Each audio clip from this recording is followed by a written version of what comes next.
So why it's important to yell and scream in defiance against the enemy, more so let the lion roar just means speak what the Holy Spirit is telling you to speak.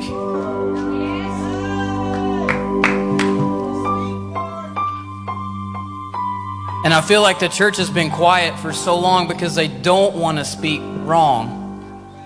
They don't want to speak something that's not unctioned by the Spirit. But there's grace for that as we learn to hear His voice. Last night there was a moment of silence, and the word that we got was, learn my voice in the silence so that you can recognize it through the distractions. So none of us are there yet. This is something that we're practicing. It's something that we're trying to be more like Christ in, because Christ didn't do anything that was not unctioned by the Father. That's right. So I see people asking questions, well, should I help this person? Should I do this? What did the Holy Spirit tell you to do? That's right.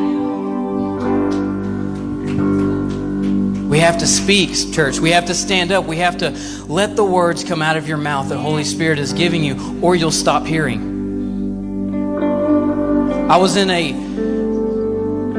I was given blood, I think, for maybe it was a drug test for a job interview. And I was in this waiting room in Longview, and there was this lady, and she was sitting there, and she was holding her hip, and she was going, ah.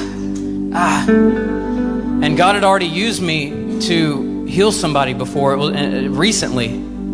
It was Anthony, actually. And I'm not saying that to puff myself up. I'm just saying that it had just happened, so I knew that it was available to me. And this lady's sitting there and she's holding her hip, and the Holy Spirit said, pray for her, pray for her. And I was like, man, there's a lot of people in here. I don't know about that. And he says, you need to pray for her. And I didn't. And it was a couple of years later, I said, God, how come you're not using me in that way anymore? And he said, because you didn't do it when I asked you to.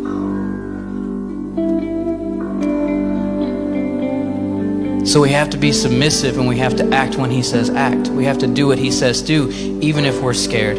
Do it while you're scared.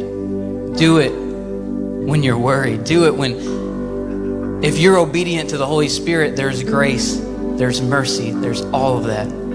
It's all available to us right now.